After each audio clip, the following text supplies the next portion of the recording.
بسم الله الرحمن الرحيم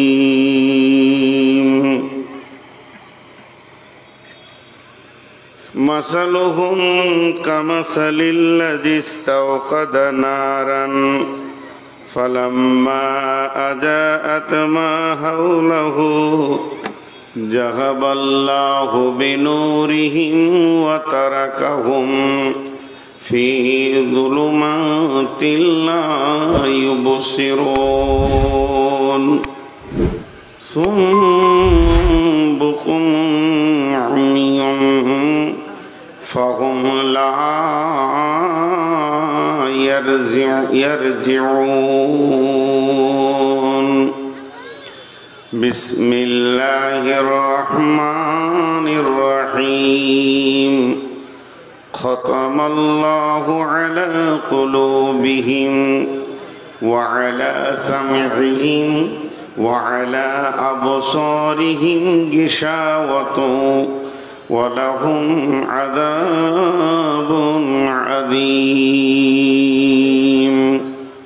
بسم الله الرحمن الرحيم مثل الذين كفروا كمثل الذين ينعقون بما لا يسمعوا إلا الدعاء ونداء ثم بكم عمي فهم لا يعقلون بسم الله الرحمن الرحيم وعن ميمون الأوردي قال يعظ رسول الله صلى الله عليه وسلم اغتنم خمسا قبل خمسين شبابك قبل حرامك صحتك قبل سقومك غناك قبل فقرك فراغك قبل شغلك حياتك قبل موتك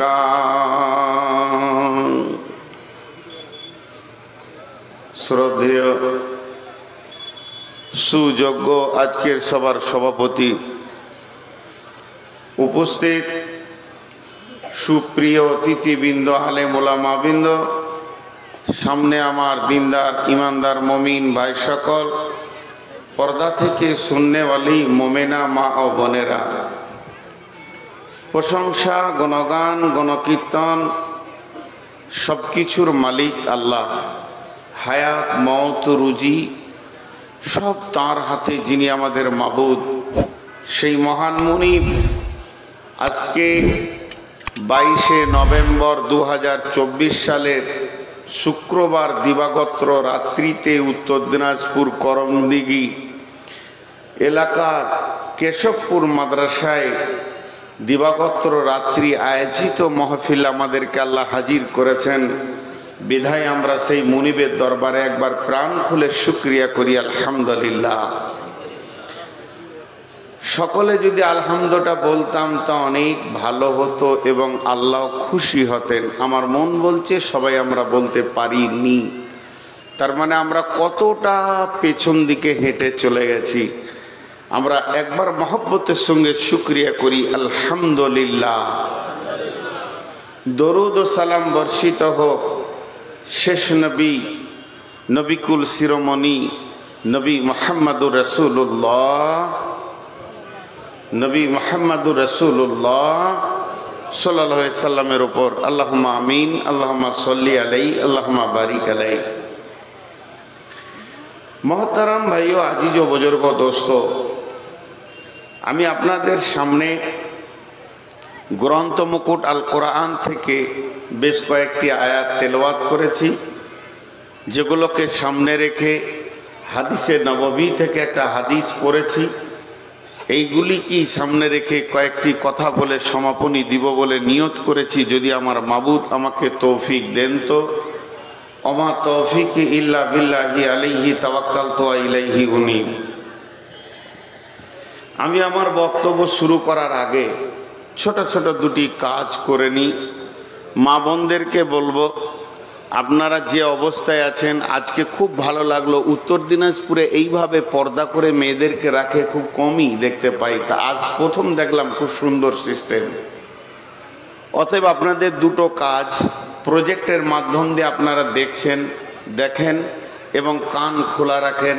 আমি আমার আল্লাহর উপরে ভরসা করে বলছি, নিশ্চয়ই আজকে কিছু একটা তালিম পাবেন। এতক্ষণ আপনারা মাদ্রাসাকে দিয়েছেন, এখন মাদ্রাসা আপনাদেরকে দিচ্ছে, যেটা দিচ্ছে সেটা আপনারা গ্রহণ করেন। পুরুষেরা যেভাবে বসেছেন, আমার ভাষা শেষ, আর বলবো না যে আগিয়ে বসেন, খুব সুন্দর বসেছেন। তবে যে এই কোটা দাঁড়িয়ে আছে কেন, এই নিয়ে আমি একটু চিন্তিত আছি, গবেষণায় আছি।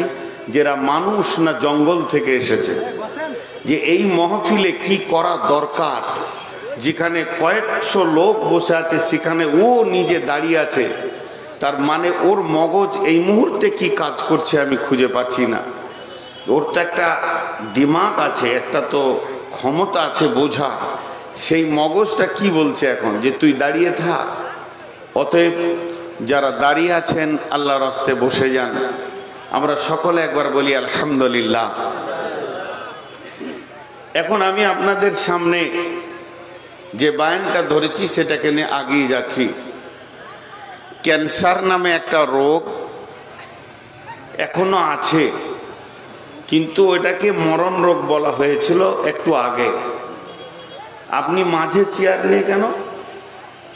মুরব্বী বাবজিকে বলছি তো, ওনাকে এই সাইডে দেন, ওর পেছনে চারজন দেখতে পেয়েছে না, এ তো ডিস্টার্ব তো করতে দিব না, এই সাইডে দেন, এটা ফাঁকা আছে,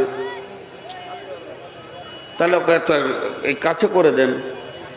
ওনার পেছনের লোক এইদিকে চলে আসেন, নিয়ে আসেন। মুরব্বী মানুষ, উনি অসুস্থ মানুষ, ওনার হক আছে চেয়ারে বসার। বাবজি আপনি আমার এই ডান দিকে চলে আসেন। না থাক, এইখানটাই বসুক, ওখানটাই বসুক, ওই গাটাই বসে যাক। নিয়ে যান আস্তে আস্তে করে। আপনারা আমার দিকে ধ্যান দেন, ওনাকে ওই ছেলেগুলো সরাচ্ছে, ওটাই যথেষ্ট। কারণ পেছন দিককার লোকগুলো এমনি এমনি করছে, দেখতে পাচ্ছে না। ইমানদার লোক আস্তে আস্তে ধরে নিস। এই বয়সে এত রাত জাগছেন, চারটিখানি কথা নয়।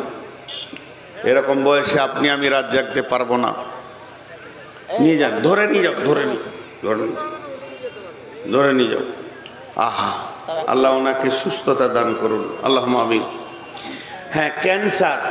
এই তোরা দাঁড়িয়ে কেন রে? এই তুই দাঁড়িয়ে কেন রে? হ্যাঁ, দেখা দাও, পায়ে ধরতে হবে নাকি প্রতি মুহূর্তে তোদের? ক্যান্সার নামে রোগটা বর্তমানে কোনো রোগ নয় বলছে ডাক্তাররা, ওর ওষুধ হয়ে গেছে। তবে আপাতত বোঝানোর জন্য বলছি, ক্যান্সার প্রথম দিকে যদি ধরা পড়ে তাহলে ওর সুস্থতার ব্যবস্থা আছে। তবে ক্যান্সার আবার পেকে যায়। যদি ক্যান্সার পেকে যায় তো ওর একটাই রাস্তা, তার নাম হচ্ছে মওত। ক্যান্সার যদি পেকে যায় তার একটা রাস্তা, দ্বিতীয় কোনো বিকল্প বাইপাস রাস্তা নাই, সেই রাস্তাটার নাম হচ্ছে মওত। উদাহরণ দিচ্ছি বোঝানোর জন্যে। এই গ্রামের কোনো একটা ছেলে ক্যান্সার হয়ে গেছে, আল্লাহ মাফ করুন, এ রোগ যেন আল্লাহ কাউকে না দেন। সে ক্যান্সার এত ভাইরাস ছড়িয়ে গেছে, পৃথিবীর বুকে কোনো মেডিকেল ওর ব্যাপারে গ্যারেন্টি নিচ্ছে না, পৃথিবীর কোনো মেডিকেল বলছে না যে এই ছেলেটা সুস্থ হয়ে আবার দুনিয়া করবে।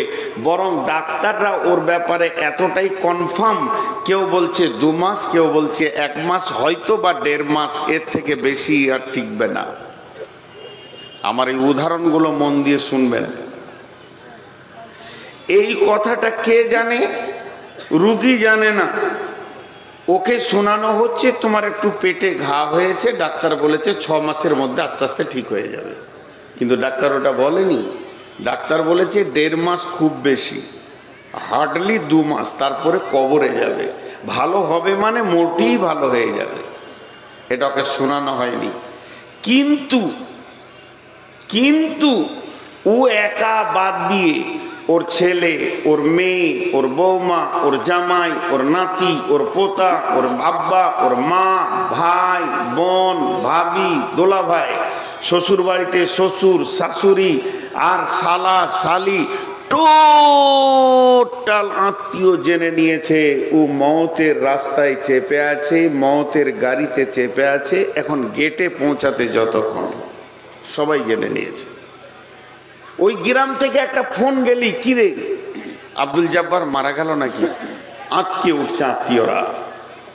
তার মানে সর্বশেষ সর্বসাকুল্যে কথাটা আপনাদেরকে যেটা বোঝাতে চাইলাম, ক্যান্সার পেকে গেলে তার জায়গা হচ্ছে মওত। ক্যান্সার নিয়ে যাবে কবরে, ক্যান্সার নিয়ে যাবে কবরে, ক্যান্সার নিয়ে যাবে কবরে। বডি নামে বস্তুতে ক্যান্সার হলে নিয়ে যাবে কবরে, কাজ শেষ। এবার চলেন, ঈমান। ঈমান একটা পাওয়ারের নাম, ঈমান একটা ক্ষমতার নাম। যে পাওয়ার, হ্যাঁ দে বাপ দে, আমার চোখেই মার লাইটটা। আহা, ফ্যাক্টরি সব গোলমাল, তা তুই আমাকে লাইট মারবি না কেন? ওখান রাস্তা থেকে লাইটটা মারছে। আল্লাহু আকবার। এরপরে দ্বিতীয় যেটা বলছি এটা শুনেন, ঈমান একটা ক্ষমতার নাম, একটা স্পিরিটের নাম। ঈমানের রূপ আছে, কালার আছে।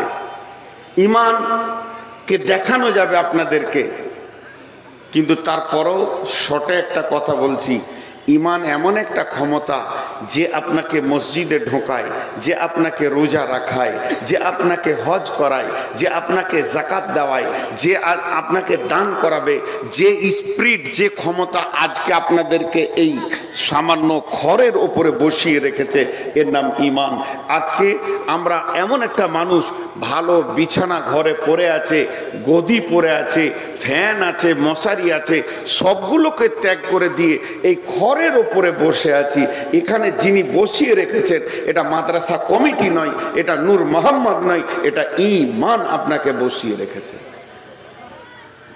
কোরআনে এ টু জেড, হাদিসে শুরু থেকে শেষ পর্যন্ত সমস্ত নিষেধ থেকে যে আপনাকে বাধা দেবে, সমস্ত আদেশগুলোকে যে গ্রহণ করাবে, যত কষ্টই হোক না কেন, আল্লাহর হুকুমকে যে আপনাকে দ্বারা করিয়ে নেবে, আপনার গর্দন ধরে, আপনার ঘাড় ধরে করিয়ে নেবে, সেই শক্তিটার নাম হলো ঈমান। দুটো জিনিস বোঝালাম, সেই শক্তিটার নাম হলো ঈমান।